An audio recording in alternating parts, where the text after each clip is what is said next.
Assalamualaikum warahmatullahi wabarakatuh. Kami dari Ilmu Komputer 3 ingin menjelaskan materi mata kuliah jaringan komputer dengan dosen pengampu Bapak Aidil Halim.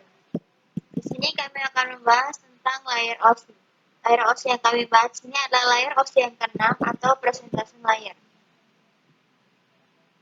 Sebelum menjelaskan apa itu presentation layer, ada baiknya kami memperkenalkan diri terlebih dahulu. Perkenalkan, nama saya Nur Hidayati dengan NIM 0701222122. Assalamualaikum warahmatullahi wabarakatuh.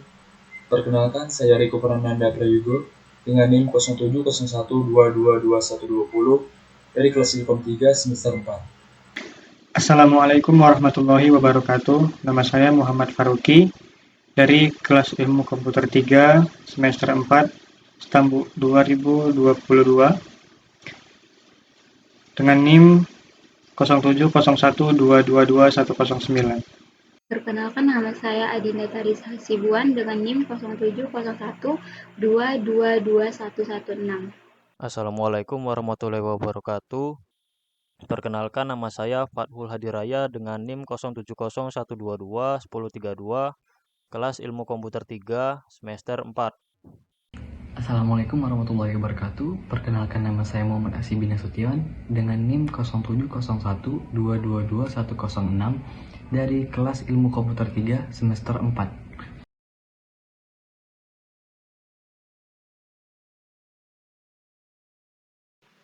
Lapisan presentasi atau presentation layer merupakan lapisan ke-6 dalam model OSI atau Open System Interaction, yang merupakan kerangka kerja konseptual yang digunakan untuk memahami dan menerapkan komunikasi jaringan.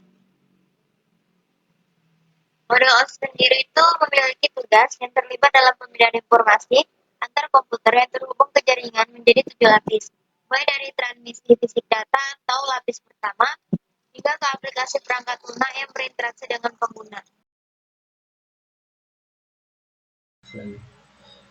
Di sini saya akan membahas tentang fungsi dari lapisan layer presentasi. Yang pertama itu ada terjemahan, di mana lapisan ini menerjemahkan data antara lapisan aplikasi dan format jaringan. Format data bisa berbeda di antara sistem. Misalnya, sistem yang berbeda mungkin menggunakan sistem pengkodian karakter yang berbeda seperti ASCII ataupun Unicode. Lapisan presentasi memastikan bahwa data dikonversi ke format umum sebelum transmisi dan kemudian kembali ke format asli di penerima. Yang kedua ada enskripsi ataupun deskripsi.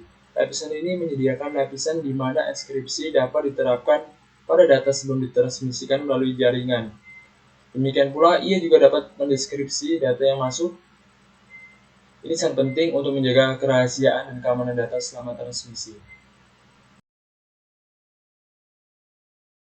Saya akan menjelaskan fungsi dari presentasi layar ini. Ini adalah fungsi lanjutan. Yang pertama adalah kompresi, di mana lapisan ini dapat mengkompresi data untuk mengurangi penggunaan bandwidth dan mempercepat transmisi. Setelah diterima, data tersebut didekompresi. Ini sangat berguna dalam lingkungan di mana bandwidth terbatas atau mahal. Kemudian fungsi yang keempat adalah integritas data. Jadi lapisan ini juga dapat berperan dalam memastikan bahwa data tidak diubah dalam transmisi, meskipun ini seringkali lebih langsung dikelola oleh protokol lapisan aplikasi. Kemudian fungsi yang kelima adalah pemformatan. Lapisan ini menangani sintaks dan semantik dari informasi yang ditukar. Ini termasuk struktur data dan metode serialisasi, memastikan bahwa data dalam format yang dapat dipahami oleh aplikasi pengirim dan penerima. Baiklah, selanjutnya kita masuk ke penerapan presentation layer. Jadi, penerapan presentation layer ini yang pertama adalah tugas dari lapisan ini adalah untuk mengidentifikasi sintaks sebuah host jaringan. Tujuannya adalah untuk menentukan alamat penerima. Layer presentation menyediakan enkripsi data yang juga akan digunakan pada layer application. Proses enkripsi maupun deskripsi data dilakukan secara otomatis oleh sistem di layer presentation. Contoh protokol yang digunakan pada layer ini adalah SSL, MIME, TLS, dan lainnya. Nah, untuk mentranslasikan data atau memindahkan data yang hendak ditransmisikan atau ditransfer oleh aplikasi ke dalam format dapat ditransmisikan melalui jaringan. Protokol yang berada dalam level ini adalah perangkat lunak prediktor atau prediktor software, seperti layanan workstation dalam Windows NT dan juga network cell atau semacam virtual network compute atau remote desktop protocol. Dengan kata lain, layar 6 dari model referensi OSI ini mendefinisikan bagaimana data itu diformat, dinyatakan, diencode, dan diubah untuk digunakan oleh software pada layar aplikasi.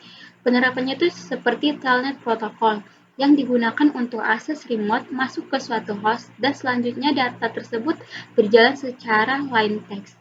Ada juga seperti SMTP (Simple Mail Transfer Protocol), salah satu protokol yang biasa digunakan dalam mengirim email di internet atau untuk mengirim data dari komputer pengirim email ke server email penerima.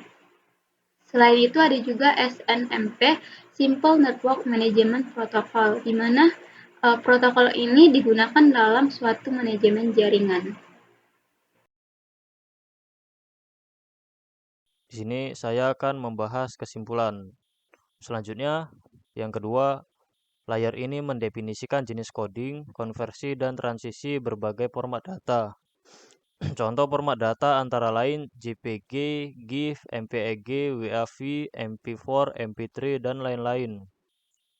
Layar ini menjamin informasi yang dikirim oleh layar aplikasi dapat terbaca oleh layar aplikasi pada sistem yang lain. Yang ketiga, fungsi dan aspek kunci presentation layer yaitu terjemahan, enkripsi atau deskripsi, kompresi, integritas data, performatan.